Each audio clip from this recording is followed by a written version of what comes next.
अब अगर मैं घर बैठे लिख रहा हूँ तो मैं हूँ लेखक। अच्छी कहानी दो चीज़ों से बनती है। जो एक्टिविटीज हो भी रही होती हैं लाइफ में, वो कुछ ना कुछ सिखा के ही जाती हैं आगे को अच्छा करने के लिए। मेरी उम्र का मैं अकेला ही हुआ करता था जब लोग स्टेज पे कहानियां सुनाते थे, सब 20-20, 25-25 साल के लोग, और मैं एक 40+ इंसान खड़ा हूँ उनके बीच में। कवि बनना चाहते हैं तो बहुत सारी कविताएं पढ़िए। भारत को हमेशा से एक स्टोरी टेलिंग में बहुत रिच माना जाता है। क्रिएटिव दुनिया, यहाँ पे मैंने कभी कोई काम नहीं किया था। मैंने कहानियां लिखना ही 37-38 साल की उम्र में चालू किया है कहानियां लिखना। एक तरीके से देखा जाए तो सच बोलना चाहिए, धोखा नहीं देना चाहिए। रियल कहानी का मजा वो है कि जब उसमें थोड़ा दिक्कतें थोड़ी बढ़ जाए। मतलब आप प्रॉब्लम को सॉल्व नहीं करते हो, आप प्रॉब्लम को बड़ा करते जाते हो। स्क्रिप्ट राइटिंग में किसी कैरेक्टर के मन के अंदर आप नहीं जा सकते। नॉवेल आप कितना भी लंबा लिख दो, 20 पन्ने ज्यादा जाएंगे। फिल्म में अगर 2 मिनट ज्यादा हो गए तो उसके पीछे लाखों रुपए का खर्चा हो जाएगा। अगर आपको रामायण और महाभारत में कोई अच्छी कहानी पिक करनी हो तो कौन सी पिक करेंगे? जब आप कहानी लिख रहे होते हो तो आपको कैरेक्टर के इमोशंस लिखना जरूरी होता है।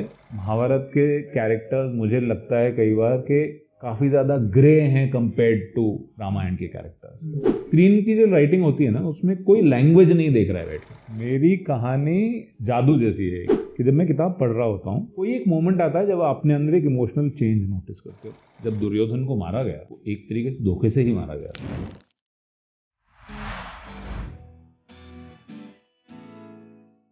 कविशाला में आप सभी का स्वागत है। राजनीति, किताबों, फिल्मों के बाद हमें लगता है कि जो साहित्य की जितने भी विंग्स हैं, जितने भी पंख होते हैं, उसमें बात होनी चाहिए और संवाद होते रहना चाहिए। इसी प्रयास में हम कविशाला पे अलग अलग लोगों से बात करते रहते हैं।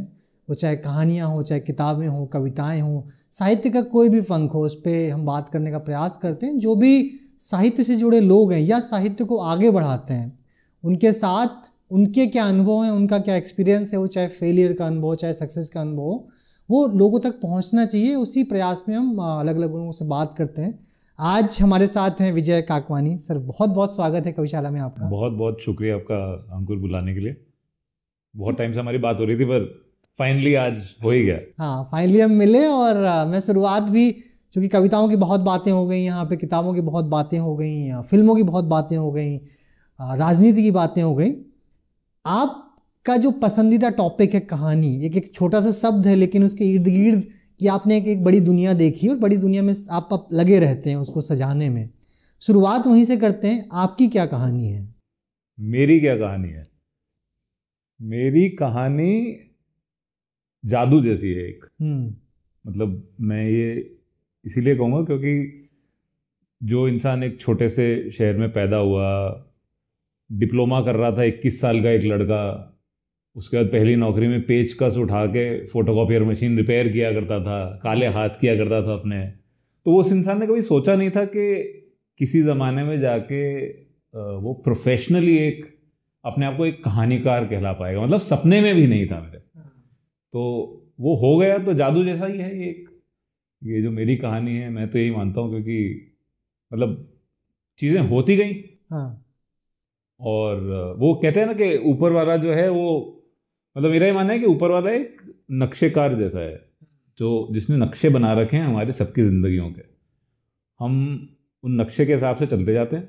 फिर कभी कभी कोई पड़ाव आता है जहाँ राइट लेना है, लेफ़्ट लेना है, और हम जैसे जैसे हम डिसीजन लेते हैं उस हिसाब से हमारी लाइफ आगे बढ़ती जाती है। तो मैं उसके नक्शे के हिसाब से चलता गया, दिल की सुन के जहाँ राइट लेना था वहाँ राइट लिया, कभी लेफ़्ट लिया, गलत हो गया, फिर वापस सही रास्ते पे आ गए, तो यहाँ पहुँच गए। तो जादू जैसी है कहानी है। तो जी बिल्कुल। आपकी हम बातें, कहानी कैसे बनती हैं, कैसे गढ़ी जाती हैं, उसके पीछे क्या जद्दोजहद होती है, उस पर आएंगे। लेकिन आपकी कहानियाँ मंचों के द्वारा पहुँचती हैं, आप बहुत लोगों को सिखाते हैं, आपसे बहुत लोग सीखते हैं कैसे कहानी गढ़ें और कैसे लोगों तक पहुँचाएँ। मंचों के जरिए, अलग अलग डिजिटल प्लेटफॉर्म्स के जरिए वो कैसे आगे पहुँचाएँ। लेकिन थोड़ा और अगर डीप में जाएं, आप कहाँ से बिलोंग करते हैं, अभी कहाँ पे हैं? मैं बिलोंग करता हूँ अजमेर से। और मतलब वहीं पे करीबन मेरी ज़िंदगी के 20 साल निकले। स्कूल वहीं किया, पॉलिटेक्निक में डिप्लोमा वहीं से किया। फिर उसके बाद पहली नौकरी, जैसे मैंने बताया, मैं फ़ोटोकॉपियर रिपेयर किया करता था, तो करीबन 3-4 साल तक वो किया। फिर उसके बाद पहली नौकरी में नौकरी से लात लग गई, क्योंकि कंपनी में कुछ रिस्ट्रक्चरिंग हो रही थी। मतलब मैं बुरा एम्प्लॉय नहीं था, पर कंपनी में रिस्ट्रक्चरिंग चल रही थी, तो पहली नौकरी में वो अनुभव हो गया। तो 6 महीने घर पे बैठे, फिर खूब सपने देखे कि न्यूजीलैंड जाऊंगा पढ़ाई करने, कनाडा जाऊंगा पढ़ाई करने, फिर फाइनली अक्ल आ गई कि नहीं तो यहीं पर है, नौकरी ढूंढ वापस से। फिर टेलीकॉम में घुस गया। वहाँ पे टेलीकॉम में मैं दिन के 100-150 कॉल लिया करता था। नमस्कार, मैं विजय बोल रहा हूँ, आपकी क्या सहायता कर सकता हूँ, रात नाइट शिफ्ट में 2-2 बजे। तो वो किया। टेलीकॉम में करीबन 14 साल रहा। कॉल सेंटर एजेंट से स्टार्ट किया, पर धीरे धीरे लगे रहते हुए फाइनली 14 सालों में मैं एक स्टेट का कस्टमर सर्विस हेड बना। सारे वोडाफोन, रिलायंस, काफ़ी जगहों पे काम किया, और फाइनली टेलीकॉम से एग्जिट हुआ। फिर एक गूगली आई लाइफ में। सडनली एक मीडिया कंपनी थी प्राइम फोकस, वहाँ से आया कि we are looking for a senior vice president animation division, मतलब क्रिएटिव दुनिया। यहाँ पे मैंने कभी कोई काम नहीं किया था। मैंने कहानियाँ लिखना ही 37-38 साल की उम्र में चालू किया है कहानियाँ लिखना। मतलब ऐसा नहीं है कि मैं बचपन से कहानियाँ लिखता था। तो उस दुनिया में घुसा। वहाँ पे मेरा काम क्रिएटिव नहीं था, पर वहाँ पे जॉब किया करीबन 7 साल। पर उसी दौरान कहीं मुझे ये कहानियों के कीड़े ने काट लिया। तो मेरे पापा की कपड़े की दुकान थी, किस्मत चल पड़ी तो मैं इस तरफ हूँ, नहीं तो शायद अजमेर में एक कपड़े की दुकान में यूं करके थान नाप रहा होता और लोगों को बेच रहा होता। तो ये रही मेरी जर्नी। फिर उस मीडिया कंपनी में ज्वाइन किया, और वहीं पे कहानियों के कीड़े ने काटा। लिखना शुरू किया, दुनिया के सामने जाना शुरू किया। चैलेंजेस के बारे में बाद में बात करेंगे। बड़ा डिफिकल्ट फेज था, क्योंकि मेरी उम्र का मैं अकेला ही हुआ करता था। जब लोग स्टेज पे कहानियाँ सुनाते थे, सब 20-20, 25-25 साल के लोग, और मैं एक 40+ इंसान खड़ा हूँ उनके बीच में। तो वो फेस किया, पर लोग अच्छे थे। मतलब काफ़ी लोगों ने अप्रिशिएट किया कि, और धीरे धीरे कॉन्टेस्ट में पार्टिसिपेट किया, वहाँ जीतने लगा। पता पड़ा कि मेरे को इन चीज़ों से प्यार है। फिर कोविड आया, तो तब काफ़ी चीज़ें सोचने को मिली लाइफ में। अब फाइनली पिछले 3-4 साल से मैं फुल टाइम कर रहा हूँ, कहानियाँ लिखता हूँ, कहानियाँ लिखना सिखाता हूँ। आगे बढ़ने से पहले, चूँकि एक सबका ना पहला कनेक्ट होता है कि अगर कविताओं से मेरे कनेक्ट की बात करें तो उसके कुछ कारण है कि जो कविता वही शब्द है, या फिर किसी का राजनीति में जाना होता है तो राजनीति शब्द से, या राजनीति की जो चीज़ें होती हैं, जो पहला कनेक्शन है वो कैसे होता है, या फिल्मों से किसी को फिल्मों में जाना है तो जो पहला कनेक्ट है फिल्मों की, कब सुनी, क्यों जाना है, वो कारण क्या निकल के आया, है ना। तो आपका कहानियों का जो कीड़ा है, ठीक है, प्राइम फोकस में थे, वहाँ पे तो और भी बहुत सारे काम होते हैं। आपको कहानी का कीड़ा कैसे लगा, और मतलब वो कैसे आपका वो कनेक्ट क्या था कि कहानियों से लगा कहानियों में आगे मुझे फोकस करना है? ये जितना मैं सोच पाता हूँ, कहानियों का कीड़ा मुझे सीखने का कीड़ा शुरू से था। मतलब ये एक चीज़ मेरे साथ हमेशा रही कि कोई चीज़ मुझे अगर अपनी तरफ आकर्षित करती है, मतलब क्यूरियोसिटी अगर पैदा होती है, तो मैं थोड़ा सा उसके बारे में कोशिश करता हूँ जानने की। तो मैंने कहानियाँ पढ़ना शुरू किया था करीबन आई थिंक 31-32 साल की उम्र में पढ़ना शुरू किया था। पढ़ता भी नहीं था उससे पहले तो मैं कहानियाँ, मतलब लिखना तो बहुत दूर की बात है, पढ़ता भी नहीं था। तो धीरे धीरे अच्छा लगने लगा मुझे पढ़ना। फिर ये मुझे याद है करीबन आज से 8-9 साल पहले एक वीकेंड था। मैं बॉम्बे में रहा करता था तब। एक वर्कशॉप का ऐड देखा कि स्टोरी राइटिंग वर्कशॉप। एक ऑथर हैं, मैं अब तो मेरे दोस्त हो गए हैं वो काफ़ी अच्छे, उन्होंने कुछ 20-25 नॉवेल्स लिखे हैं, मैसूर में रहते हैं। उनका एक वर्कशॉप था, छुट्टी थी, सैटरडे संडे, देखते हैं। पोइट्री लिखा करता था, कहानियाँ कभी लिखी नहीं थी, देखते हैं क्या होता है। मतलब कुछ नहीं पता कहानियों के बारे में, अच्छा रहेगा, 2 दिन अच्छे जाएंगे, चल जाके देख के आते हैं। तो वर्कशॉप अटेंड किया। तो वो वर्कशॉप था जहाँ से मेरा ये जर्नी शुरू हुआ, क्योंकि जब वो वर्कशॉप अटेंड किया तो थोड़ा इंटरेस्ट जागा कि हाँ अच्छा ये तरीका होता है कहानियाँ लिखने का। फिर धीरे धीरे एक्सपेरिमेंट करना शुरू किया। स्टार्टिंग पॉइंट पर वो था वो वर्कशॉप। अच्छा, क्या लगता है आपको, अगर आप आज के दिन देखते हैं, मान लीजिए, मैं इसलिए पूछ रहा हूँ कि आपका वो अनुभव है, वो एक्सपीरियंस के साथ आप आगे आते हैं, कि आपको 37 साल के पहले तक कहानियों में कोई इंटरेस्ट नहीं था। आजकल भी ऐसे बहुत लोग, कविशाला में तो बहुत लोग ऐसी क्वेरी जाती है कि हमें लेखक बनना है, ये टर्म है, केवल उनको इतना पता लेखक बनना है। उन्होंने ना आज तक पोइट्री लिखी है, ना आज तक कहानियाँ लिखी हैं, ना आज तक किताबें लिखी हैं, साहित्य से कोई नाता नहीं, बट उनको लेखक बनना है। मान लीजिए कोई 80 साल का आदमी है या 60 साल का आदमी है, आज के दिन अगर उसको लेखक बनना है, क्या प्रक्रिया होगी आपके अनुभव के हिसाब से? लेखक तो है ना, अगर वो लिख रहा है तो तो बनना क्या है फिर? तो मैं एक वजह है जिसकी वजह से बोल रहा हूँ, क्योंकि जब हम कहते हैं कि हमें लेखक बनना है, अब अगर मैं घर बैठे लिख रहा हूँ तो मैं हूँ लेखक। तो इस सबसे पहले तो इस सवाल को थोड़ा कुरेदने की जरूरत है कि लेखक बनना है से मतलब क्या है? लिखना है या फेमस लेखक बनना है या लिखाई करके पैसा कमाना है? ये सबसे पहले तो ये जानना बहुत जरूरी है कि टेक्निकली अगर देखा जाए, कोई भी किसी भी उम्र पे कहता है मुझे लेखक बनना है, हाँ तो लिख लो। पर अमूमन लोगों का ये मतलब होता है लेखक बनना है कि मुझे करियर एज ए लेखक बनना है। तो सबसे पहला तो ये होगा कि क्या आप अब तक लिख रहे थे रेगुलरली? और अगर आप नहीं लिख रहे थे तो सबसे पहले तो ये है कि आप लिखना शुरू करेंगे। जैसे मेरे जितने भी वर्कशॉप्स होते हैं कहानियों के, उसमें मेरी वर्कशॉप की शुरुआत ही इससे होती है कि एक कहानीकार कैसे बना जाए। उसके मेरी जो लाइफ के एक्सपीरियंस है, मैंने सिर्फ 3 स्टेप्स फॉलो किए हैं, सिर्फ 3, जो कि बहुत सिंपल हैं। पर लाइफ के साथ प्रॉब्लम वही है ना कि हमारी सिंपल चीज़ें ही हम मुश्किल बना देते हैं। तो वो सिंपल 3 स्टेप्स ये हैं कि बहुत सारी कहानियाँ पढ़िए, या अगर आप कवि बनना चाहते हैं तो बहुत सारी कविताएं पढ़िए, बहुत सारी कहानियां लिखिए। अच्छी बुरी की बात नहीं हो रही है यहाँ पे, लिखिए। सिमिलरली अगर आप कवि बनना चाहते हैं तो बहुत सारी कविताएं लिखिए। और मेरा मानना है कि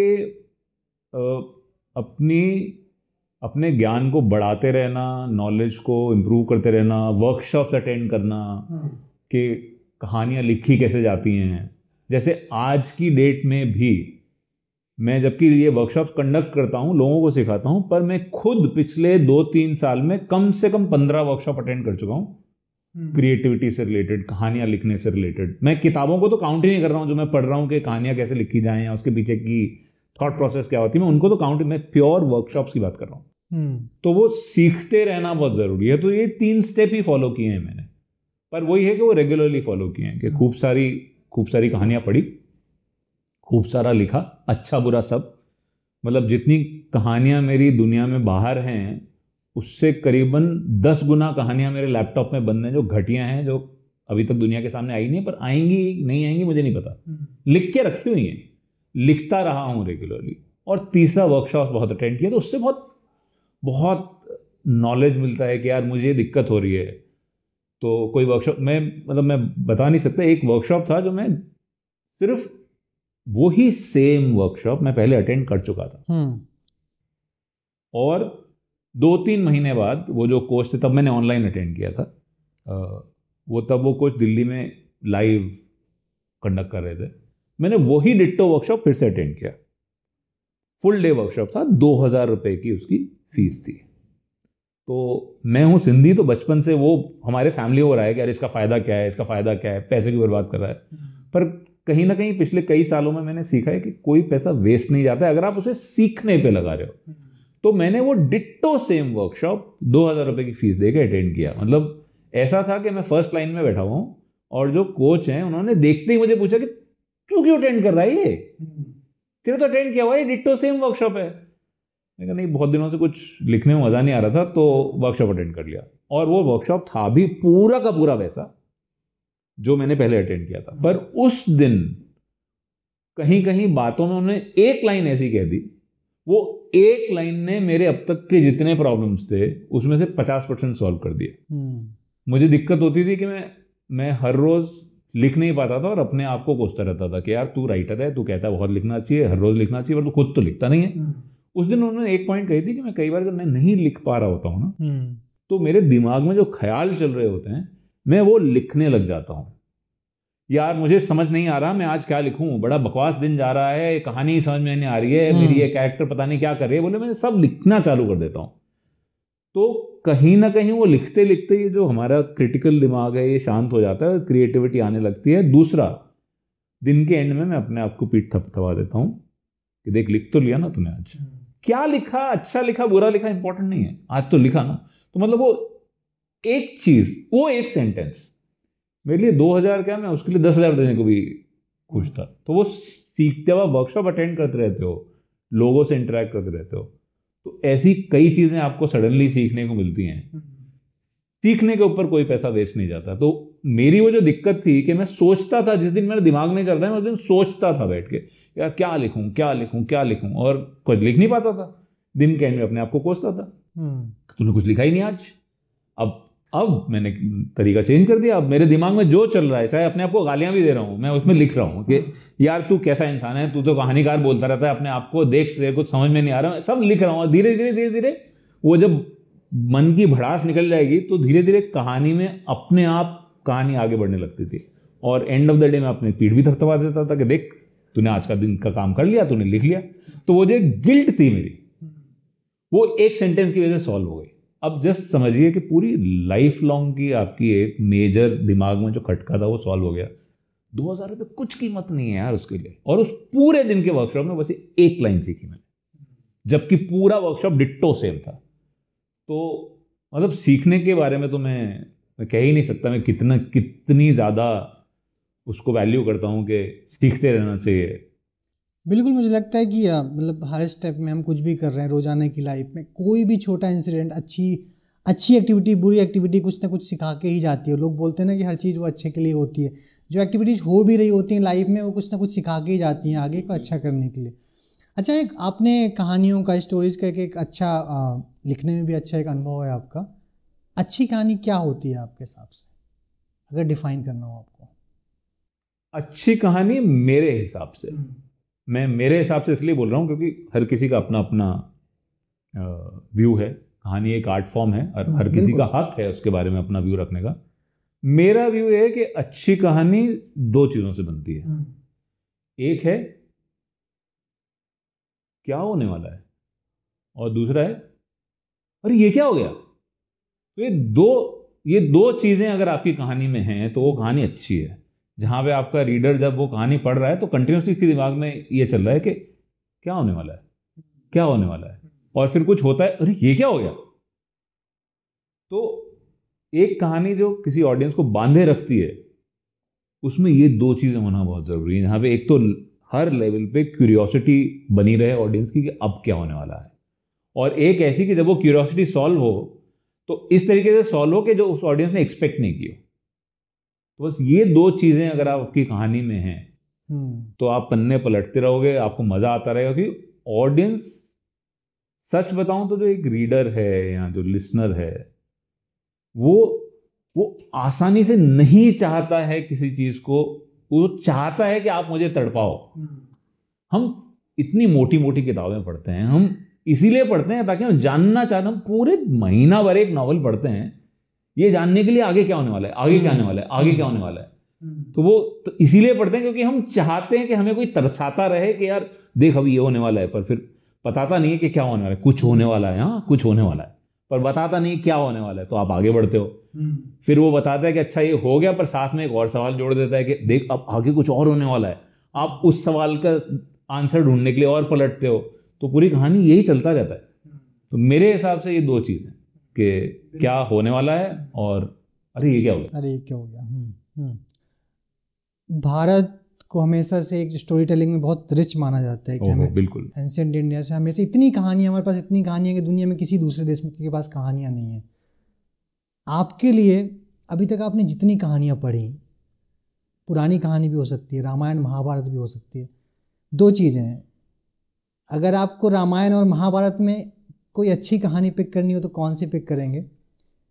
आपको अभी तक सबसे अच्छी कहानी कौन सी लगी आपके हिसाब से? सबसे पहले तो हम रामायण महाभारत का सवाल है तो बिल्कुल मुझे महाभारत बहुत पसंद है, क्योंकि महाभारत के कैरेक्टर्स मुझे लगता है कई बार के काफ़ी ज़्यादा ग्रे हैं कंपेयर्ड टू रामायण के कैरेक्टर्स। मतलब रामायण एक बहुत अच्छी कहानी है, उसमें भी ग्रे कैरेक्टर्स हैं, पर महाभारत, मतलब हम आज की डेट में गेम ऑफ थ्रोन्स ये वो की बात करते थे, Mahabharata was the true Game of Thrones, जहाँ पे इतने सारे राज्य हैं, सबके बीच में लड़ाई चल रही है। युधिष्ठिर क्या कहा जाता है युधिष्ठिर को? धर्मराज कहा जाता है, पर वो जुए में अपनी बीवी को हार देता है। वहां पे एक अर्जुन है जो एक दूसरी आइडेंटिटी लेके छुपा हुआ है कई सालों तक, ब्रहणला करके जो कैरेक्टर है। तो मतलब वहां पे इतने ग्रे कैरेक्टर्स हैं कि वो चीज मुझे महाभारत के बारे में बहुत अट्रैक्ट करती है कि वहां पे ब्लैक एंड व्हाइट कैरेक्टर्स से ज्यादा ग्रे कैरेक्टर। और मेरे लिए ये चीज भी कहानी के अंदर जरूरी है, जो कहानियां मुझे पसंद आती हैं वो ये कि कहानियों के जो कैरेक्टर्स होते हैं वो इंसान होते हैं। और मेरे हिसाब से इंसान कभी ब्लैक एंड व्हाइट नहीं होता। मेरे अंदर एक काला इंसान है, मेरे अंदर एक धुला हुआ स्वच्छ इंसान भी है, और हम सबके अंदर एक स्वच्छ इंसान है, हम सबके अंदर एक काला इंसान है। तो वो चीज़ मुझे महाभारत के बारे में बहुत अट्रैक्ट करती है कि वहाँ पे ग्रे कैरेक्टर्स काफ़ी हैं। कि जब लड़ाई हो रही है, जैसे एक तरीके से देखा जाए तो सच बोलना चाहिए, धोखा नहीं देना चाहिए, पर जब दुर्योधन को मारा गया वो एक तरीके से धोखे से ही मारा गया था। तो वो चीज मुझे महाभारत के बारे में बहुत अट्रैक्ट करती है कि कोई व्हाइट और ब्लैक नहीं है, सबका एक शेड है। तो वो चीज मुझे, और प्लस जो उसका स्प्रेड है, इतने सारे कैरेक्टर्स, इतने सारे सपोर्टिंग कैरेक्टर्स, तो वही है। मतलब मैं वही कह रहा हूँ कि गेम ऑफ थ्रोन्स कुछ नहीं है महाभारत के सामने। मुझे महाभारत तो बड़ी पसंद है। और उसके अलावा मैं नॉवेल्स बहुत पढ़ता हूँ। नॉवेल्स में मुझे खालिद हुसैनी की एक कहानी है 1000 स्प्लेंडेड सन्स, वो बहुत ज़्यादा पसंद है। वो एक लड़की की कहानी है, मतलब रोना आ जाता है वो कहानी पढ़ते पढ़ते। इतनी डीप में उसकी पूरी ज़िंदगी की कहानी है। मतलब लाइफ ने उसके साथ बहुत कुछ बुरा किया और उसके अंदर की अच्छाई मरी नहीं। उस मतलब मोटा मोटा एक सेंटेंस में ये कहानी है। बहुत अच्छी कहानी है वो मुझे बहुत पसंद है। थोड़ा आगे बढ़ते हैं, क्योंकि आप कहानियाँ गढ़ते भी हैं और बहुत अच्छी कहानियाँ गढ़ते हैं। आप कहानी गढ़ने के थॉट प्रोसेस में जाने से पहले क्विकली अगर आप टेक्निक्स बता पाएँ या प्रोसेस बता पाएँ कैरेक्टर्स बिल्ड करने का प्लस स्टोरी बिल्ड करने का। तो इसके दो तीन, इसके काफ़ी सारे प्रोसेस हैं वैसे, क्योंकि कहानियाँ लिखने में सबका अपना अपना एक अलग तरीका होता है। तो मैं अपने एक्सपीरियंस से बताऊंगा कि मेरे लिए एक छोटी कहानियाँ होती हैं जो जैसे मैं स्टेज पे परफॉर्म करता हूँ वो वाली, और एक वो जो ऑडियंस पढ़ती है किताब के रूप में या शॉर्ट स्टोरी के रूप में। तो इन दोनों का प्रोसेस मेरा एटलीस्ट अलग है। जैसे जो स्टेज की कहानियाँ हैं वहाँ एक तो कहानी बहुत छोटी होती है, दूसरी आपको वो सुनानी है। तो जब आप सुना रहे हो तो वो ज़्यादा ऑडियंस उसकी तरफ तब अट्रैक्ट होती है जब आपकी आप बीती की तरह सुनाओ। आज आप वो आप बीती है या नहीं है वो अलग बात है, पर ये मेरे साथ हुआ, हो सकता है वो मन से गढ़ी हुई कहानी हो, पर उसमें अगर आप एक कैरेक्टर हो और आप एक नरेटर हो तो उसका इंपैक्ट एक अलग लेवल का जाता है, चाहे कहानी इमेजिनरी हो।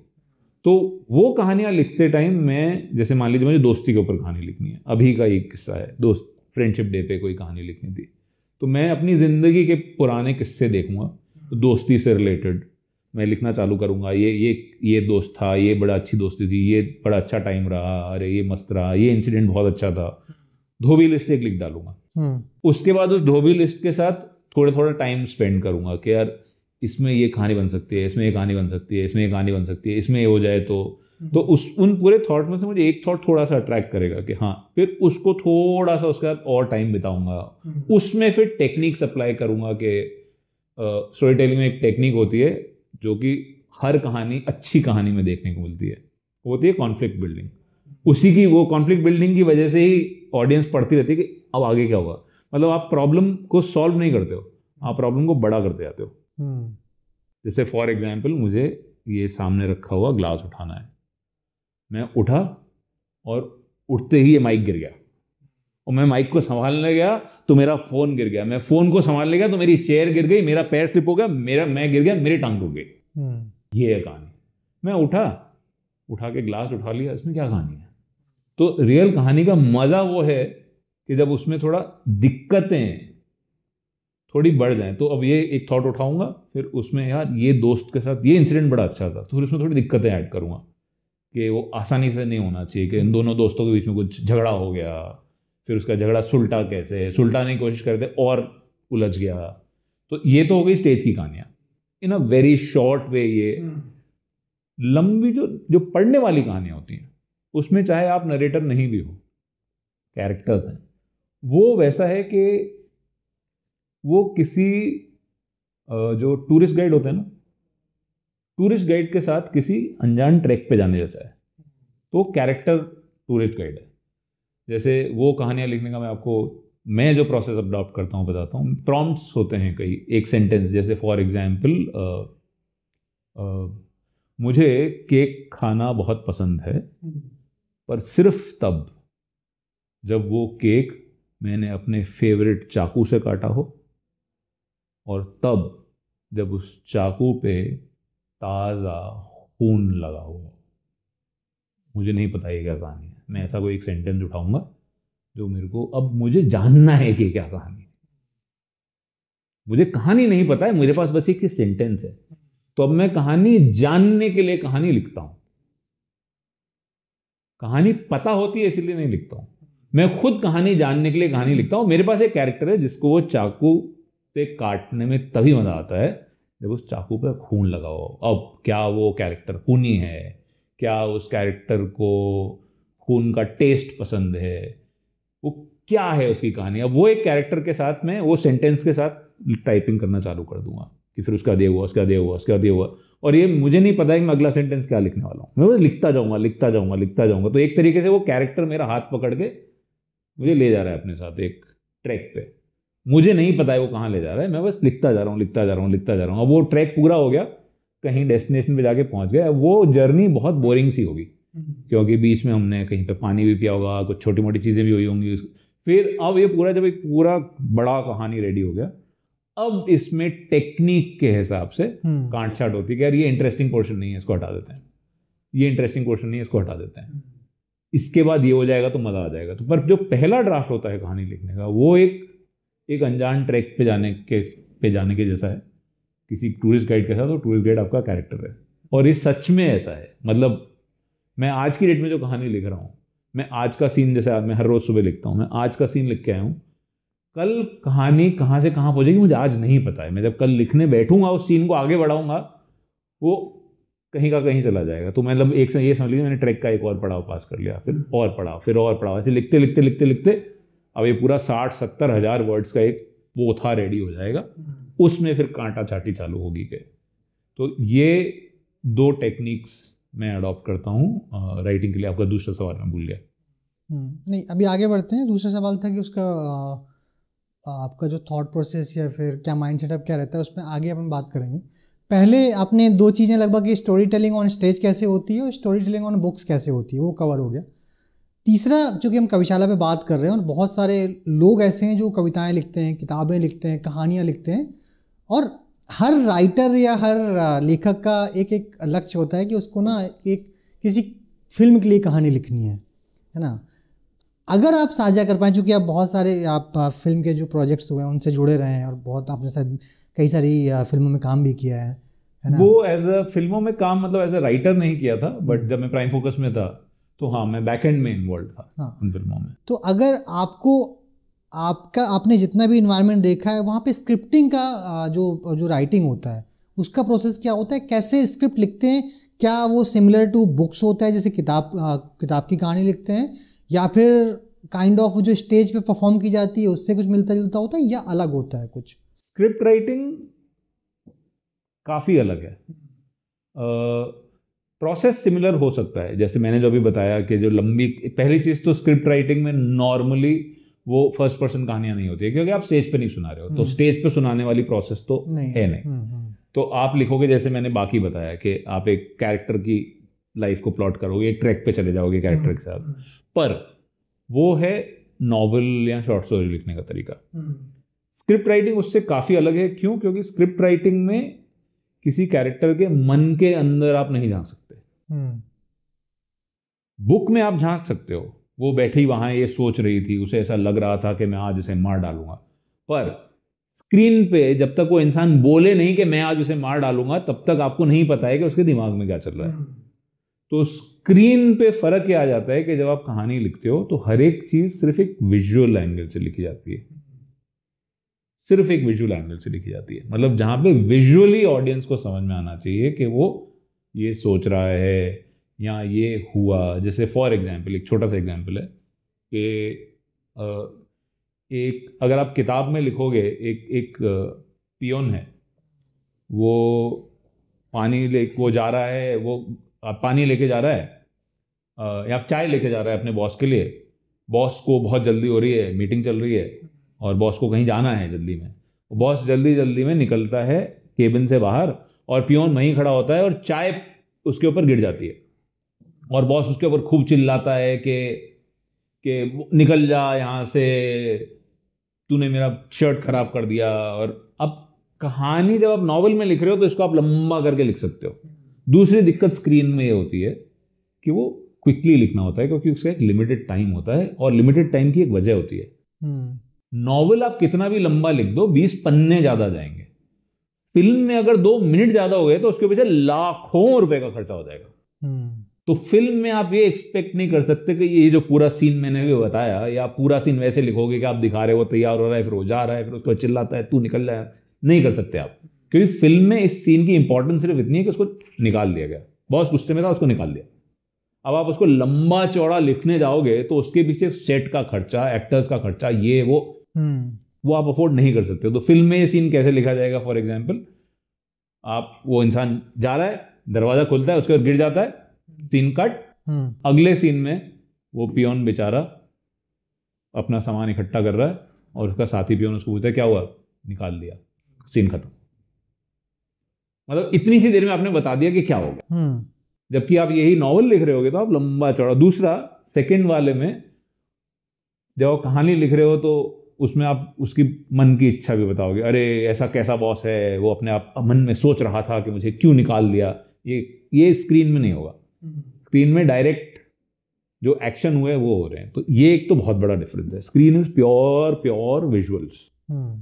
सेकंड, जब आप कहानी लिख रहे होते हो तो आपको कैरेक्टर के इमोशंस लिखना जरूरी होता है कि वो उसने उसके आंखों में आंसू आ गए, वो बहुत रो रही थी, आज उसका बहुत बुरा दिन था।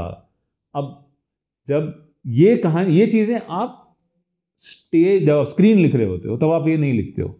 क्यों? क्योंकि स्क्रीन का जो पार्ट होता है ये है एक्टर की एक्टिंग। कहानी, एक्टर की एक्टिंग भी आप ही लिखते हो।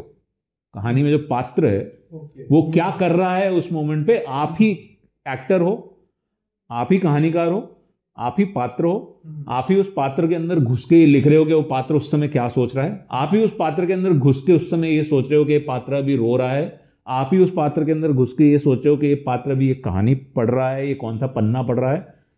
स्क्रीन में ये सब आप नहीं लिखते हो। स्क्रीन में आप लिख देते हो कि वो किताब पढ़ रही थी और रो रही थी, बस खत्म कहानी। और स्क्रीन बहुत ब्लैंड राइटिंग होती है, काफी ब्लैंड। मतलब क्योंकि स्क्रीन की जो राइटिंग होती है ना, उसमें कोई लैंग्वेज नहीं देख रहा है बैठ के कि ऐसी हवा चल रही थी मानो सब कहीं फूल झड़ रहे हों, ये हो रहा हो। ये सब आप किताबों में लिखते हो कि पढ़ने वाला जो बैठ रहा होता है उसके लिए फीलिंग क्रिएट करवानी है आपको। स्क्रीन पे ये सारी फीलिंग क्रिएट होती है सिनेमैटोग्राफी से। तो स्क्रीन में जब आप लिख रहे होते हो आप काफी फैक्चुअल टाइप लिखते हो। वो बैठा किताब पढ़ रहा था और रो रहा था, बस, और उसका डायलॉग आ जाएगा। तो ये खाली एक वो है, क्यू है for the director and for the actor that okay, जो एक्टर है उसको पढ़ना है और उसको उस टाइम पे रोना है और जो भी सीन चल रहा है उस हिसाब से उसको इमोशन डिस्प्ले करना है। तो स्क्रीन काफी ब्लैंड है compared to books and all, but काफी टेक्निकल है क्योंकि वहां पे आपको ये कई चीजें सिर्फ विजुअली डिस्प्ले कर पाना बहुत मुश्किल हो जाता है। मन के अंदर की बातें विजुअली डिस्प्ले करना बहुत मुश्किल हो जाता है। तो वो एक पर्सपेक्टिव ही आपकी, मतलब लेंस ही चेंज हो जाता है आपका लिखने का। बुक्स लिखने में तो आप ही सब कुछ हो। आप उस दुनिया के पूरे ब्रह्मा आप हो। आपने उस शहर को इजाद किया, उस शहर की बिल्डिंगें कैसी दिखती हैं वो आपने इजाद किया, वो कैरेक्टर कैसे हैं वो आपने इजाद किया, वो कैरेक्टर कैसा दिखता है वो आपने इजाद किया, वो कैरेक्टर रोते टाइम कैसा दिख रहा है वो आपने इजाद किया, सब आपने इजाद किया है। स्क्रीन में एक कोलैबोरेटिव प्रोसेस है। आपने एक स्क्रिप्ट लिखी, उसके ऊपर अपना पर्सपेक्टिव से एक एक्टर एक्ट करेगा, एक डायरेक्टर शॉट का एंगल लेगा, एक सेट डिजाइनर डिसाइड करेगा कि यार ये बिल्डिंग पिंक होनी चाहिए, वाइट होनी चाहिए, ये बिल्डिंग पुराने टाइम की होनी चाहिए, नए टाइम की होनी चाहिए। तो वहां पे राइटिंग काफी प्लान्ड है बट काफी टेक्निकल है। ओके, आई थिंक बहुत लंबा जवाब हो गया ना। हाँ नहीं, काफ़ी हेल्पफुल होगा जो भी, और अधिकतर लोग, सबका लक्ष्य यही होता है कि मुझे कभी ना कभी एक फिल्म की कहानी लिखनी है, तो उनके लिए एक लर्निंग, बेसिकली एक चैप्टर है जो मुझे लगता है सबको सुनना चाहिए और समझना चाहिए कि क्या प्रोसेस है और किस तरीके से जब भी स्क्रिप्टिंग के लिए प्लान कर रहे हैं जो लोग भी, तो उनके लिए आई थिंक काफ़ी हेल्पफुल होगा ये। अच्छा आगे बढ़ते हैं। आपने टेक्निक की बात की कि किस तरीके से, या प्रोसेस की बात की, कहानियाँ कैसे गढ़ी जाती हैं। एक बहुत इंपॉर्टेंट पार्ट होता है कहानी में, बहुत सारे इमोशंस होते हैं, वो कभी रोने का है, कभी हंसने का है, कभी कोई कोई हॉरर सीन आपने बिल्ड करा हुआ है, कभी कुछ वियोग या फिर ब्रेकअप का सीन बिल्ड करा, तो बहुत सारे इमोशंस इन्वॉल्व होते हैं। उन इमोशंस को एक इंडिविजुअल लिख रहा होता है, एक किताब एक सिंगल इंसान लिखता है। किस तरीके का माइंड सेटअप रहता है, क्योंकि इसने सारे इमोशंस एक इंसान के अंदर से निकलना, हर बार उसका तो माइंड सेटअप चेंज होगा, उसका थॉट प्रोसेस चेंज होगा, वो अलग अलग तरीके से सोचेगा।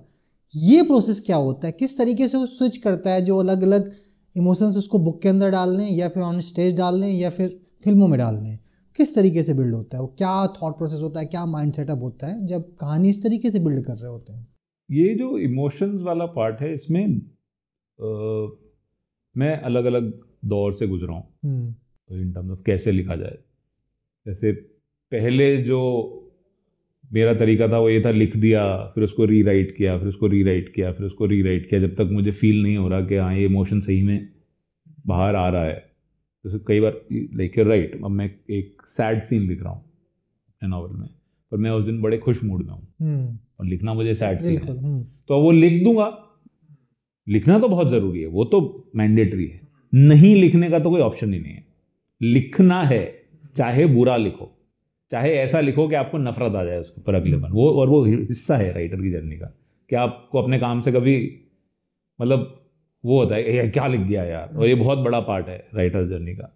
पर फिर आप उसको वापस से एक बार देखोगे, नहीं इसमें मज़ा नहीं आ रहा, नहीं इसमें मज़ा नहीं आ रहा, नहीं इसमें मज़ा नहीं आ रहा। दूसरा जो तरीका है जो मैं अब धीरे धीरे फॉलो करने लगा हूँ, और वो तरीका नहीं है, सच बताऊँ तो तरीके से ज़्यादा वो थॉट प्रोसेस है। मैं अब कुछ हद तक क्रिएटिविटी को प्रार्थना कह लो, इबादत कह लो, उस एंगल से देखना धीरे धीरे चालू कर रहा हूँ। जैसे सुबह में, मतलब मेरे कंट्रोल में कुछ नहीं है, मेरा बस काम है, मैं आ जाऊँगा, मेरा काम, डेस्क पे बैठूंगा, लिखूंगा। भाई जो भी क्रिएटिविटी के भगवान हैं वो देख लेना कि सब ठीक ठाक हो जाए। तो मैं बताता हूँ इसमें धीरे धीरे क्या क्या फ़र्क पड़ रहा है, कि अब मेरा एक फिक्स टाइम है लिखने का, तो इसमें रिचुअल्स बहुत हेल्प करते हैं। मैं प्रार्थना इबादत इसलिए बोला क्योंकि जब हम प्रार्थना इबादत करते हैं हम रिचुअल्स फॉलो करते हैं। आप मंदिर जाओगे, एक रिचुअल होगा प्रॉपर, आप मंदिर जाओगे, एक तरीके के कपड़े पहनोगे, आप चप्पल उतारोगे, आप यूं करोगे, आप सर पे रुमाल रखोगे, आप अंदर जाओगे, मतलब सीधा डायरेक्ट जाके आके प्रेयर नहीं करोगे, आप एक पूरा रिचुअल फॉलो करोगे। फाइनली आप भगवान के सामने जाके आप हाथ जोड़ के प्रेयर करोगे या नमाज पढ़ोगे, जो भी है। यहाँ पे तो मैं उठूँगा, मैं चाय पीऊँगा, मैं अपने दिन सुबह के 2 बिस्किट फिक्स हैं, वो 2 बिस्किट खाऊँगा चाय के साथ, और जब तक कोई नहीं उठा होता घर में, मैं उस टाइम पे उठ जाता हूँ। अपनी डेस्क पे बैठूँगा, डेस्क साफ़ करूँगा, और वहाँ पे जो एक 2-3 चीज़ें रखी हुई हैं वो हटा के साफ करके वापस वो चीज़ें वहीं की वहीं रखूँगा। तो एक तरीके से एक रिचुअल फॉलो करने लगा हूँ। तो होता क्या है कि सबकॉन्शियसली जब आप वो रिचुअल फॉलो करते हो, आप उस मोड में आ जाते हो कि आपका माइंड अब सेट हो चुका है कि अब ये मेरा राइटिंग है। तो उस टाइम पे आपके जो कल के थॉट्स, आज के थॉट्स, वो सब गायब हो जाते हैं। उस टाइम पे आप खाली ये समझ लो कि आप अकेले ही हो दुनिया में। तो आप ब्लैंक स्लेट की तरह लिखना चालू करते हो, तो इमोशंस डिस्प्ले करना बहुत ईजी हो जाता है उस टाइम पे मेरे लिए। तो मुझे दिक्कत नहीं आती है अब के यार मैं कल तो खुश था तो आज सैड सीन कैसे लिखूं, क्योंकि द मोमेंट मैंने अब वो रिचुअल्स फॉलो किए, मेरा माइंड एक तरीके से रीसेट होता है ना। तो ये मेरे लिए बहुत हेल्प करता है। एक तो सुबह सुबह लिखना, क्योंकि दिन की अभी कोई दिक्कत ने या कोई खुशी ने या किसी दिक्कत ने मेरे को अभी छुआ नहीं है। सुबह रिचुअल्स फॉलो करते ही माइंड एकदम से रीसेट हो जाता है कि हाँ अभी ये मेरा टाइम है, तो दिक्कत नहीं आती है। तो क्लीन स्लेट। अच्छा, चूँकि अभी हाल फिलहाल में भी पास्ट 10 ईयर्स की बात करें या मे भी पिछले 20 सालों की बात करें, तो कुछ कहानीकार जो आपको पसंद आए आप उनके बारे में बताइएगा। साथ में से हम कुछ कहानीकारों को या फिर जो स्टोरी टेलर्स हैं, जय प्रकाश दुबे, नीलेश मिश्रा, जिनके थ्रू मुझे लगता है नीलेश मिश्रा का आई थिंक वहाँ से वगैरह स्टार्ट हुआ है जहाँ से स्टोरी टेलिंग की जो एक डिफाइन हुई है, मतलब मे बी रीडिफाइन हुई है उसको बोलेंगे, क्योंकि एक गैप था कि पोइट्री बहुत लिखी जा रही थी, कहानियाँ बहुत स्टेज से आ रही थी, बहुत सारा ऑन स्टेज पोइट्री किया जा रहा था, लेकिन स्टोरी टेलिंग वाला कहीं ना कहीं गैप था, वो रेडियोज के थ्रू आना शुरू हुआ। फिर बहुत लोगों ने इस पाथ को फॉलो किया और कहानियाँ बननी शुरू हो गई। आप किन कहानीकारों को फॉलो करते हैं, आप किन को पढ़ते हैं, किन कहानीकारों से आपको कुछ ना कुछ सीखने को मिलता है? सीखने को तो सच बताऊं सभी से मिलता है। मतलब ये तो कौन से कहानीकारों से मैं सीखता हूं कहना बड़ा मुश्किल होगा, क्योंकि मैं बहुत कहानियां पढ़ता हूं और हर कहानी पढ़ते टाइम कुछ सीखने को मिलता है। और ये जेन्युइनली मैं इसीलिए अगर आपने नोटिस किया हुआ, जब मैंने कहा था कि मेरे 3 स्टेप्स हैं राइट स्टोरी टेलर या राइटर बनने के, सबसे पहले कि खूब सारी कहानियाँ पढ़िए। वो खूब सारी कहानियाँ लिखिए से पहले का स्टेप था खूब सारी कहानियाँ पढ़िए, क्योंकि जब आप पढ़ते हो तो कई चीज़ें आप नोटिस करते हो, और जब आप बहुत रेगुलरली पढ़ते हो तो कई चीज़ें आपके मन में घर कर जाती हैं। क्योंकि जो बड़ी अच्छी अगर आप किताबें पढ़ोगे तो उनके पीछे, राइटिंग के पीछे एक टेक्निक है, स्टोरी टेलिंग के पीछे एक टेक्निक है जिससे आप ऑडियंस का ग्रिप बांध के रखते हो कि वो आपके साथ पलटता रहता है पन्ने के आगे क्या होगा, उसके पीछे एक टेक्निक है। अब वो अगर आप अच्छी किताबें पढ़ते हो तो वो टेक्निक्स उन किताबों में होती हैं, और वो आप नोटिस करते हो और वो आप सीखते हो पढ़ के। तो मैं जो किताब पढ़ रहा होता हूँ उससे मैं कुछ ना कुछ सीखता हूँ, और ये कोई बुकिश आंसर नहीं है। मतलब मैं लिटरली जो किताब पढ़ रहा होता हूँ, मुझे कोई पूछेगा ना कि इस किताब से आपने क्या सीखा, मैं बता दूंगा कि मेरे को ये सीन बड़ा अच्छा लगा। और दूसरी चीज़ जो सीखने की बात है किताबें पढ़ते टाइम, ये अगर कोई राइटर बनना चाहता है और वो सुनेगा तो उनके लिए काफ़ी हेल्प करेगा, कि जब मैं किताब पढ़ रहा होता हूँ कोई एक मोमेंट आता है जब आप अपने अंदर एक इमोशनल चेंज नोटिस करते हो। या तो आपको मुस्कान आ जाती है, या फिर आपको ये लगता है यार ये क्या हो गया यार, अच्छा। जैसे ही ऐसा कोई इमोशनल चेंज आए, आप एक बार वो लाइन को या तो मार्क कर दीजिए, या उसी टाइम पढ़िए, या वापस से आके पढ़िए। वहाँ पे कोई ना कोई टेक्निक हिडन होगी कि जिसने आपके इमोशन को एलिवेट किया। ऐसे ओए ये क्या हो गया, तो आप नोटिस करोगे कि ओ अच्छा। जैसे एक टेक्निक जो मैंने फिल्मों से सीखी, हाँ मैं सिर्फ किताबों की बात नहीं करूँगा, फिल्मों में ये टेक्निक बहुत यूज होती है कि कोई भी सीन पूरा कई बार नहीं किया जाता। जैसे आप दिखाएंगे और वो सीन को चलाते रहेंगे और वो सीन आधे में कट हो जाएगा। मतलब जैसे मान लीजिए मैं आपके ऊपर गुस्सा हुआ और मैंने हाथ उठाया और सीन कट हो जाएगा, दूसरा कोई सीन आ जाएगा। जैसे हम दोनों ऑफिस में बैठे हैं, हमारे बीच में झगड़ा हो गया, सबसे पहले तो यही कहानी कि हमारी नॉर्मल सी बात चल रही, कुछ अजीब सा हो जाए, आपको ऐसा बोल दो कि मुझे गुस्सा आ जाए, ऑडियंस ये क्या हो गया, वही जो मैंने कहा था ना, अरे ये क्या हो गया, तो वो पढ़ेंगे आगे कि झगड़े का क्या हुआ, और झगड़े को आपने बीच में रोक दिया और सीन कट कर दिया। फिर ऑफिस का सीन चल रहा है, कहीं और का सीन चल रहा है। अब वो ऑडियंस वेट कर रही है कि पिछले सीन का क्या हुआ। तो ये आप नॉवल में भी यूज़ कर सकते हो। तो ये चीज़ें जब आप मूवीज़ देखते हो तो मैं ये कहना बड़ा मुश्किल होगा कि किन को फॉलो करता हूँ या किन से सीखता हूँ, क्योंकि मैं कुछ ना कुछ सीखने को हर पिक्चर में, हर किताब में मिल जाता है। फिलहाल मैं एक बुक पढ़ रहा हूँ, बिग मैजिक। मतलब तो अभी अगर आपने पूछा ही है तो मैं नाम ले लेता हूँ। एलिजाबेथ गिलबर्ट एक राइटर हैं, उनकी, और ये कहानी ही क्रिएटिविटी के ऊपर है। कहानी नहीं है, नॉन फिक्शन बुक है। फिलहाल मैं वो पढ़ रहा हूँ, तो ऐसा कोई फिक्स नहीं है। हाँ, जो मुझे पसंद हैं वो मैं नाम जरूर ले सकता हूँ कि हाँ ये मुझे इनकी कहानियाँ बड़ी पसंद हैं। नॉवेल्स में हिंदी में मुझे धर्मवीर भारती, गुनाहों का देवता मुझे बहुत अच्छी लगती है, बहुत डीप ह्यूमन साइकोलॉजी के ऊपर किताब है। इंग्लिश में फ्रेडरिक बैकमैन है, खालिद हुसैनी है। मूवीज़ में राजकुमार हिरानी की कहानियाँ मुझे बहुत पसंद लगती हैं, बहुत मतलब बहुत ज़्यादा पसंद आती हैं। मतलब चाहे लॉजिक नहीं भी हो, पर वो इमोशंस इतने स्ट्रांग होते हैं। आप 3 इडियट्स देखो, वो एक सक्शन से डिलीवरी हो रही है जो प्रैक्टिकली पॉसिबल नहीं है, क्योंकि वो बहुत अनहाइजीनिक कंडीशन है, पर वो इमोशंस इतने बिल्ड कर देते हैं कि आप लॉजिक क्या भाड़ में। मेरे को जानना है आगे क्या होगा। तो वो जो इमोशनल स्ट्रेंथ है, स्टेज में मुझे जाकिर खान बड़ा अच्छा लगता है। हाँ, ये मुझे अच्छे लगते हैं, सीखता तो एंडलेस है। वो जो किताब पढ़ता हूँ उससे सीखता हूँ, जो मूवी देखता हूँ उससे सीखता हूँ, और वो अपने आप मतलब ऐसा कुछ हो जाता है। अच्छा, डिस्कशन से ओवरऑल मतलब जैसे हमने सबकी बात की, अभी एक पार्ट है जो स्टोरी टेलिंग एक तरफ कुछ लोग हैं कर रहे हैं, लेकिन एक दूसरी लेयर भी जहाँ पे लोग सुन रहे हैं, है ना। आपका क्या एक्सपीरियंस रहा है इन जो स्टोरी टेलिंग जो जो जो लोग भी सुन रहे हैं, जो लोग एब्जॉर्ब कर रहे हैं उस कंटेंट को, है ना, वो किस तरीके के लोग हैं, उनको किस तरीके से देखते हैं, किस तरीके की कहानियाँ आपको लगता है उनको पसंद है?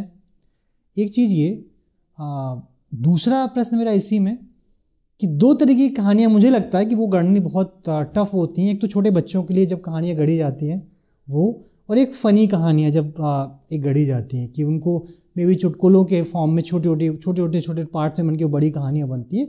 तो इन कहानियों को गढ़ना का जो प्रोसेस है उसको आपने किस तरीके से देखा या किस तरीके से करते हैं, अगर वो आप साझा कर पाएँ तो। फर्स्ट पार्ट इंटरेस्टिंग क्वेश्चन है कि ऑडियंस को किस तरीके की चीज़ें पसंद हैं। सच बताऊं तो अब मैंने उस चीज़ के बारे में सोचना बंद कर दिया है कि ऑडियंस को क्या पसंद है। खाली ये दो चीज़ें जो मैंने बताया था वो तो मैं ध्यान रखता हूँ एटलीस्ट कि क्या होने वाला है, और अरे ये क्या हो गया ये बट किस तरह की कहानियाँ, ये मैं ऑडियंस को क्या पसंद आएगा ये सोचना थोड़ा कम कर दिया है। उसका वजह ये है कि जब आप वो सोच के लिखते हो तो आप कहानी को कंट्रोल करने की कोशिश कर रहे हो। यार ये सीन नहीं, यार ये ऑडियंस को पसंद नहीं आएगा, बट हम लिख तो उन्हीं के लिए रहे हैं ना, उन्हीं हाँ, मैं आ रहा हूँ उसके ऊपर, मैं आ रहा हूँ उसके ऊपर। तो जब मैं लिख रहा होता हूँ, मेरा अब ये मानना है कहानियां लिखना, या अगर आप कोई भी आर्टिस्ट हो, सिर्फ कहानियां लिखते नहीं हो आप, कोई भी आर्टिस्ट हो, आप पेंटर हो, आप कवि हो, आप बेसिकली एक क्रिएटिव इंसान हो जो क्रिएट कर रहा है, सबसे पहले आप अपने लिए क्रिएट कर रहे हो। ये फील्ड का मजा ही ये है कि काम करने में बड़ा मजा आता है। मतलब जैसे मैंने कहा कि मैं एक कैरेक्टर के साथ ट्रैक पे चला जाता हूं, उसका मजा ये है कि अब मैं सिर्फ कहानीकार नहीं हूं, मैं कहानी सुन भी रहा हूं उस टाइम पे, और वही इस चीज का मजा है कि आपको नहीं पता है, नई नई चीजें एक्सप्लोर कर रहे हो। तो सबसे पहले तो आप खुद के लिए लिखते हो, क्योंकि तब आप उसको कंट्रोल करने की कोशिश नहीं कर रहे होते हो। जब आप खुद के लिए लिख रहे होते हो और अपने मजे के लिए लिख रहे होते हो, तो अगर आप अपने मजे के लिए लिख रहे हो, सबसे पहला तो वो कि क्या आपने सच्चाई के साथ लिखा, क्या आपको मजा आया लिखने में। अब जहां तक ऑडियंस की बात है, दुनिया में ऐसी कौन सी कहानी है जो नहीं चल रही है? ज्यादा कम एक अलग बात हो सकती है, जवान पठान टाइप। हाँ, आर्ट मूवीज कम चलती हैं, कोई नहीं देखता है ऐसा नहीं है। आप रील्स देखते हो आज की डेट में, कोई डांस कर रहा है उसके ऊपर, दुनिया उसके ऊपर देख रही है। आप बहुत क्रिएटिवली स्ट्रॉन्ग मतलब आर्ट मूवीज टाइप बनाते हो, उसकी भी एक ऑडियंस है। आप कमर्शियल मूवीज बनाते हो, उसकी भी एक ऑडियंस है। तो ऑडियंसेस को क्या पसंद नहीं आएगा ऐसा तो मुझे नहीं लगता है कि अरे इसको तो कोई भी नहीं देखेगा। तो अगर वो जानना बहुत मुश्किल है।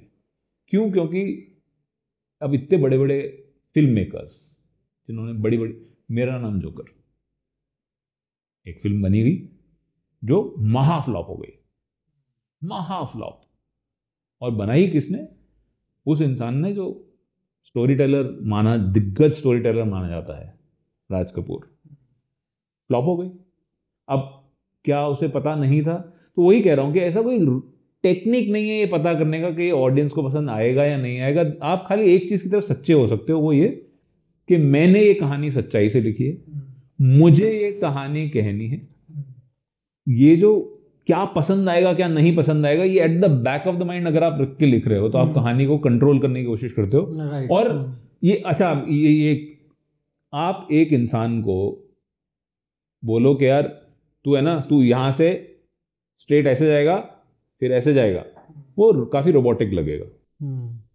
तो आप जितना कंट्रोल करने की कोशिश करोगे कहानी को, तो उसमें ये कहीं ना कहीं एक वो फीलिंग आने लग जाती है कि यार ये थोड़ा वैसी प्लास्टिक टाइप लग रहा है।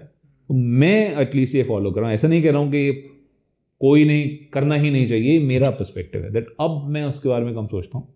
अब मैं पहले तो कहानी लिखता हूँ खुद के लिए, फिर उसके बाद ये 2 चीज़ें उसके अंदर डालने की कोशिश करता हूँ कि यार अब क्या होगा, थोड़ा सस्पेंस, थोड़ा ड्रामा, ताकि वो ऑडियंस को पसंद आए। पर हाँ, ये टॉपिक पे मैं लिखूंगा या नहीं लिखूंगा, ये टॉपिक को मैं टच नहीं करूंगा, वो मैं डिसीजन अपने पास रखता हूँ। मुझे अगर पसंद है वो टॉपिक तो मैं लिख दूंगा, डाल दूंगा दुनिया में। शायद ज़्यादा लोग नहीं देखेंगे या नहीं डालूंगा, शायद ये भी हो सकता है दैट मैं, पर लिखूंगा ज़रूर। कुछ मेरी कहानियां जो मैंने पब्लिश नहीं की है, कुछ इतनी डार्क कहानियां हैं जो मैं अगर पब्लिश करूंगा तो गालियां पड़ेगी, पर इसका मतलब ये नहीं कि मैं लिखूंगा नहीं, लिखी है मैंने।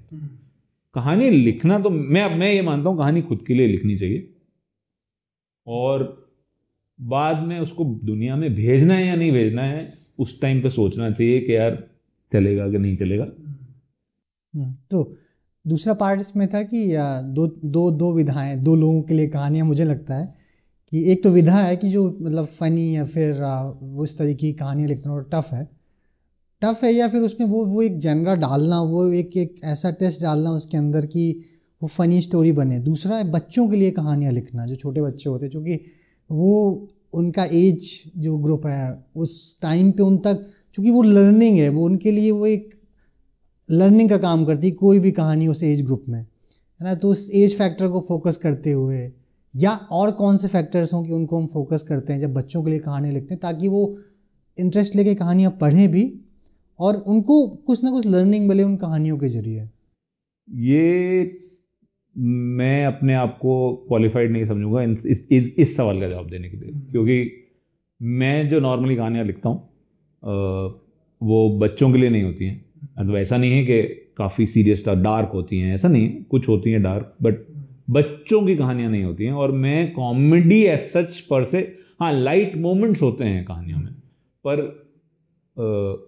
हंसाने वाली कहानियाँ वो मतलब वो मेरा वो नहीं है।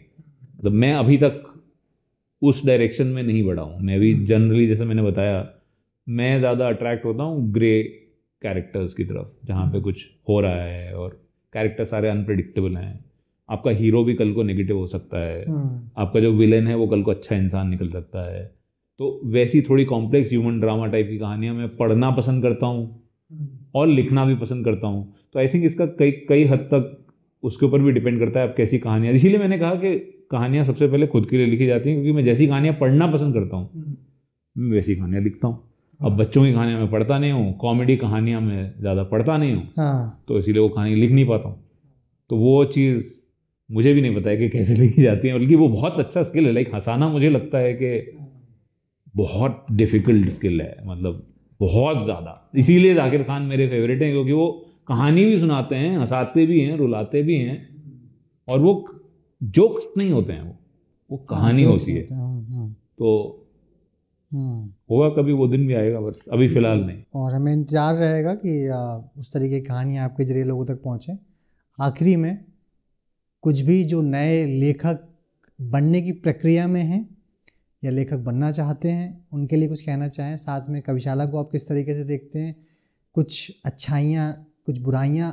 आप कविशाला में बात करें, ज़रूरी नहीं कि अच्छाइयाँ ही बात करें, बहुत सारे आपने चीज़ें देखी होंगी, मे भी अभी इम्प्रूव करने की ज़रूरत है, तो वो प्लस लास्ट में किन 2 लोगों को आप इस प्लेटफॉर्म के जरिए सुनना पसंद करेंगे आगे, जो जिनको रिकमेंड करेंगे आप? बहुत सारे सवाल हो गए तो जो लोग कहानियाँ लिखना चाहते हैं उनके लिए तो जैसे मैंने पहले कहा कि खूब सारी कहानियाँ पढ़ें, खूब सारी कहानियाँ लिखें, अच्छी बुरी फ़र्क नहीं पड़ता है, लिखते रहें और रेगुलरली अपनी नॉलेज को इम्प्रूव करते रहें।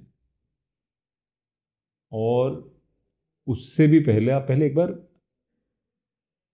ये जानने की कोशिश करें कि आप लिख क्यों रहे हैं, क्योंकि ये बहुत लोनली प्रोसेस है। कहानियाँ लिखना बहुत लोनली प्रोसेस है, क्योंकि जब आप कहानियाँ लिख रहे होते हो आप अकेले होते हो, कोई नहीं है। मतलब यहाँ तक कि कहानी सुनने वाला भी कोई नहीं है, आप ही कहानी लिख रहे हो और आप ही कहानी, सबसे पहले कहानी पढ़ने वाले भी आप ही होते हो, तो कोई नहीं है आपके आसपास। राइट। तो ऐसे में अगर आपकी वजह लिखने की सही नहीं है तो दिक्कतें आएंगी। क्यों? क्योंकि मैं अब कहानियां लिखता हूं क्योंकि मुझे मजा आता है। अब मुझे फर्क नहीं पड़ता मैं जो आज कहानी लिख रहा हूं वो चाहे 2 महीने लग जाएं, वो लोगों को पसंद आए ना। जो ये दिव्य कहते हैं काफी रेगुलरली कि कहानी लिखने का सबसे बड़ा मजा आप कहानी लिखते टाइम ले लेते हो, क्योंकि वही तो मजेदार प्रोसेस है। जब आप जर्नी पे जा रहे हो कैरेक्टर्स के साथ, आप अपने आप को सरप्राइज कर रहे हो रोज। तो अगर आपकी वजह कुछ वैसी हुई कि यार मुझे तो फेमस बनना है, तो ये जर्नी डिफिकल्ट हो जाती है। क्यों? क्योंकि जब आप लिखते जा रहे हो हर रोज और आप एक टूरिस्ट गाइड के साथ ट्रैक पे निकले हो, जो आपका कैरेक्टर है, पर कोई एंडिंग नहीं नजर आ रहा, पता नहीं कहीं का कहीं ले जा रहा है आपको, और क्योंकि अब आपको जल्दी है कि आपको डेस्टिनेशन तक पहुंचना है, क्योंकि आपको फेमस होना है, अब आप परेशान होते रहोगे कि यार ये कब तक वहां रहेगा यार, तो दुखी बहुत जल्दी हो जाओगे आप, बहुत जल्दी। तो इस प्रोसेस को एंजॉय करना, एक पुराना थॉट प्रोसेस था जहां पे ये कहा जाता था कि यार आर्टिस्ट जिसका दिल टूट जाता है वही आर्टिस्ट बन जाता है। मैं थोड़ा सा डिफर करता हूँ उस चीज में। मुझे लगता है कि यार ये बहुत खूबसूरत जर्नी है लिखना, तो उसे जितना एंजॉय किया जाए उतना अच्छा है। और एंजॉय करने का सबसे बड़ा वो ये कि आप पहले क्यों लिखना चाह रहे हो, तो माइंड को क्लियर कर रहे हो कि मैं इसीलिए लिख रहा हूँ कि मुझे मजा आता है लिखने में, तो आपके लिए बहुत आसान हो जाएगा। फिर चाहे आप, क्योंकि इसमें सक्सेस बहुत स्लो मिलती है, मिल जाती है पर वक्त लगता है, तो इसीलिए वो एंजॉय करना ज़रूरी है। तो ये एक लिखिए, पढ़िए, बहुत सारे वर्कशॉप अटेंड करिए, ये मैं कहूँगा उन लोगों के लिए जो कहानियाँ लिखना चाहते हैं, ये एडवाइस रहेगा। अब आते हैं आपके अगले सवाल पे जो मैं भूल गया। दूसरा सवाल है कि सवाल नहीं, आपके थॉट्स चाहिए उसमें, सवाल नहीं है वो, कि कविशाला को आप किस तरीके से देखते हैं, कहाँ पे इम्प्रूव करने की ज़रूरत है, कहाँ पे चीज़ें ठीक है। इम्प्रूवमेंट तो देखिए सच बताऊं, और मैं दिल से कहूँगा, इसीलिए नहीं कह रहा हूँ क्योंकि मैं यहाँ पे बैठा हूँ। इम्प्रूवमेंट तो क्या है, मतलब इम्प्रूवमेंट तो हर लेवल पे कोई ना कोई इम्प्रूवमेंट चाहिए होगा। तो मेरे हिसाब से तो जितना मेरा आपके साथ इंटरेक्शन रहा है, आप नई नई चीज़ें एक्सप्लोर कर रहे हो, वही बहुत बड़ी चीज़ है। और मुझे लगता है आपको मज़ा भी आ रहा है वो। तो ये आज हमारा थीम है, जो आप कर रहे हो उसमें मज़ा आना चाहिए। तो अगर आपको मज़ा आ रहा है तो सब ठीक है। जो अच्छी चीज़ें जो मुझे लगी वो ये हैं कि जैसे आप कविशाला से, कवियों से लेकर आप धीरे धीरे कहानियों तक पहुंच रहे हो। आप लोगों के सामने फिल्म मेकर्स को रख रहे हो, आप लोगों के सामने पोएट्स को रख रहे हो, आप लोगों के सामने कहानी नॉवेल्स लिखने वालों को रख रहे हो, आप लोगों के सामने स्टेज पे कहानियाँ सुनाने वालों को रख रहे हो। तो अब मेरा आपसे ये सवाल है कि ये कविशाला कब तक रहेगा, या इसका नाम बदलेगा कभी आगे जाके? क्योंकि ये सिर्फ कविताओं तक सीमित नहीं रहा है, ये कहानीकारों तक जा चुका है। कुछ सवाल कुछ है उसके ऊपर, कोई ख्याल? हाँ, सो कविशाला का तुम्हारा टैगलाइन है, वो है one stop platform for literary minds. Literature का नाम हमेशा कविशाला ही रहेगा। कविता किसी भी फॉर्म का जो स्टोरी टेलिंग, मुझे लगता है बेस्टेस्ट फॉर्म होता है पोइट्री। रामायण को भी लिखा गया वो पोइटिक फॉर्म में लिखा गया, है ना। अपने वो दोनों वाल्मीकि रामायण थी या फिर गीता भी है, वो भी पोइटिक फॉर्म में है पूरा। सो पोइट्री मुझे लगता है ना कि बेस्टेस्ट फॉर्म है किसी भी सीन को ना लोगों तक बहुत अच्छे तरीके से पहुंचाने के लिए। तो वो एक तो रीज़न है कि हमेशा कविशाला ही रहेगा। वो कविताएं उससे आगे पहुंचेंगी, कहानियां आगे पहुंचेंगी, किताबें आगे पहुंचेंगी, फिल्म मेकर्स की कहानियां हैं, फिल्म के पीछे के जो लोग कहानी है, जितना भी लिटरेचर का पार्ट है एग्जिस्टिंग, उस सारी प्रयास करेंगे कि सारे लोग कनेक्ट हो, लिखने से लेके, पढ़ने से लेके वो कैसे पैसा अर्न कर सकते हैं, एंड गोल कि वही भाई हर बंदा ना, हर लिटरेरी बंदा अपना टाइम इन्वेस्ट करता है, कुछ ना कुछ मेंटल स्पेस इन्वेस्ट करता है। तो वो जब वो टाइम इन्वेस्ट कर रहा है, अपना मेंटल स्पेस इन्वेस्ट कर रहा है, तो उसका अर्न करे उससे। सेम है, मजदूर 4 घंटे काम करता है, कुछ ना कुछ कमा के जाता है उससे वो। तो हमारा पर्पज़ यही है कि हम उसको कुछ ना कुछ ऐसा प्लेटफॉर्म बिल्ड कर पाएँ कि वो पैसा कमा सके। नाम चेंज नहीं होगा, कविशाला ही रहेगा। और under one umbrella one stop platform for literary minds की एंड टू एंड हम चीज़ें एक प्लेटफॉर्म के अंदर डाल सकें। तो पर जवाब यही है कि नाम चेंज नहीं होगा। नहीं, तो ये जैसे आपने कहा कि पूरा जर्नी कोई भी आर्ट फॉर्म हो, कैसे उसके थ्रू लिखा जाए, कैसे उसके थ्रू कमाया जाए, तो यही इटसेल्फ एक बहुत अच्छी चीज़ है कि ये जो अप्रोच है कि ये सिर्फ कला प्रदर्शित करने का प्लेटफॉर्म नहीं है, यहाँ पे गाइड भी किया जाएगा। तो हाँ, यहाँ से मैं एक क्या चीज़ें ठीक नहीं है ये नहीं बोलूँगा, जो चीज़ें ऐड हो सकती हैं। जैसे आपने कहा कला, अभी तक कविशाला उस स्टेज पे पहुंचा हुआ है कि कलाकारों को प्रदर्शित करता है। अब जिसको कला सीखने की बुक है, ये जैसे पॉडकास्ट से कुछ इनपुट्स मिलेंगे, तो जैसे हम बात करते सीखना चाहिए लोगों को, तो वर्कशॉप्स ये वो चीज़ें आई थिंक मुझे लगता है कि वो एक नेचुरल प्रोग्रेशन है फॉर पीपल जो इच्छुक हैं इस जर्नी के बारे में सीरियसली। कविताएं कैसी लिखी जाएं, कहानियाँ कैसे लिखी जाएं, फिल्में कैसे बनाई जाएं, वैसे वर्कशॉप्स आई एम श्योर बहुत लोग जो आप लोगों के साथ जुड़े हुए हैं वो चाहते होंगे कि कोई हो जो वो एक चीज़ में कविशाला घुस सकता है। आइडिया है ये, कुछ वैसा नहीं कि ठीक नहीं है, इट्स एन आइडिया। बिल्कुल प्रयास करेंगे और इस तरीके की चीज़ें ऐड ऑन करें। हाँ, जैसे ये पॉडकास्ट बहुत अच्छा इनिशिएटिव है, बहुत अच्छा लगा आपसे बात करके आज। आखिरी में किन दो लोगों को किन दो लोगों की आवाज़ इस प्लेटफॉर्म के जरिए आगे बढ़नी चाहिए जिनको आप सुनना पसंद करेंगे? राजू हिरानी और जाकिर खान, ये दो मेरे फेवरेट हैं, बिल्कुल इनको सुनना चाहूँगा। बिल्कुल आवाज़ पहुँच रही है उन तक तो जरूर आए और हम प्रयास करेंगे कि जाकिर खान। राजू हिरानी के बहुत ज़्यादा इंटरव्यूज हुए नहीं हैं, जबकि वो इंडिया के one of the best film makers हैं। मतलब उनके ऐसी कहानियाँ, तो मतलब मैं तो चाहता हूँ कि उनके कुछ वो कैसा सोचते हैं, कैसे कहानियाँ बनाते हैं, क्योंकि सिर्फ डायरेक्टर नहीं है, वो कहानियाँ लिखते भी हैं, स्क्रिप्ट राइटर ऑल्सो। तो एज अ राइटर मेरी बड़ी इच्छा है कि उनके दिमाग को कुरेद के देखा जाए कि कैसे लिखते हैं।